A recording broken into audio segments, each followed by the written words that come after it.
रहमानिर्रहीम। प्यारे बच्चों, आज हम इंग्लिश का लेक्चर जो पढ़ने जा रहे हैं वो वावल्स और कॉन्सोनेंट्स के मतलब है। Vowels and consonants. आप इनको वॉल्स भी पढ़ते हैं, वावल्स भी पढ़ते हैं। वॉल्स की तादाद जो है वो 5 है। ए, ई, आई, ओ, यू। इनको हम वावल्स क्यों कहते हैं? क्योंकि जब हम इनको पुकारते हैं तो गले से जो हवा बाहर आती है वो बग़ैर किसी हिंड्रेंस के, रुकावट के, वो मुंह से बाहर खारिज हो जाती है, इसलिए हम इनको वावल्स कहते हैं। आइए हम इनकी डेफिनेशन लिखते हैं वावल्स की। Vowels are those alphabets when we pronounce these when we pronounce these there is no hindrance or stoppage of air which comes out from our mouth। यानी जब हम इन वावल्स को पुकारते हैं तो पुकारने से हवा बाहर निकलती है, वो जो हवा है उसके रास्ते में कोई रुकावट नहीं आती। ठीक है, इसलिए हम इनको वावल्स कहते हैं।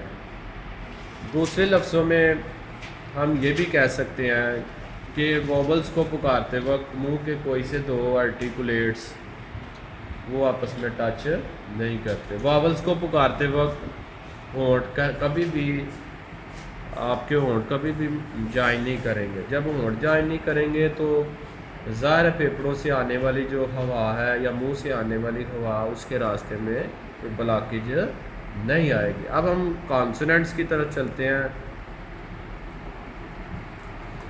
कॉन्सोनेंट्स जो है the rest of the alphabets, vowels को निकाल के जो बाकी अल्फ़ाबेट्स हैं, these are called consonants. These are called consonants. अब हम कॉन्सोनेंट्स की डेफिनेशन कॉन्सोनेंट्स जो है वो वावल्स को आप निकाल लें। 26 अल्फ़ाबेट्स हैं। A, B, C, D, E, F, G, H, I, J, K, L, M, N, O, P, Q, R, S, T, U, V, W, X, Y, Z. अब वावल्स जो है उनको एक साइड पे कर लें। ए, ई, आई, ओ, यू, ये 5 वावल्स हैं। बाकी जो है B, C, D, F, G, H, J, K, L, M, N, P, Q, R, S, T, V, W, X, Y, Z, these are called consonants. अब हम ये जानते हैं कि ये कॉन्सोनेंट जो है इनको हम कॉन्सोनेंट्स क्यों कहते हैं। ये वावल्स के बरक्स हैं। वावल्स में कहीं भी जो मुंह से निकलने वाली हवा है उसके रास्ते में रुकावट नहीं आती। लेकिन जो कॉन्सोनेंट्स हैं उनकी डेफिनेशन कुछ इस तरह बनेगी। When we pronounce consonants there is blockage of air which comes out from our mouth।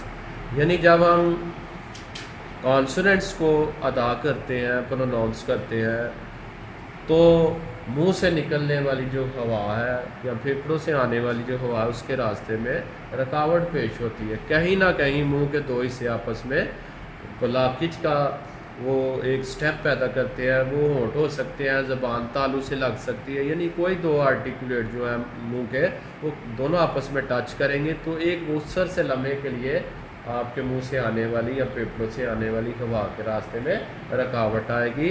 तो ऐसे अल्फ़ाबेट्स जिनको पुकारते वक्त मुंह से आने वाली हवा के रास्ते में ब्लॉकेज आए, हिंड्रेंस आए, हम इनको कॉन्सोनेंट्स कहते हैं। उम्मीद है कि आपको हमारे आज के इस लेक्चर की बखूबी समझ आ गई होगी। बहुत शुक्रिया।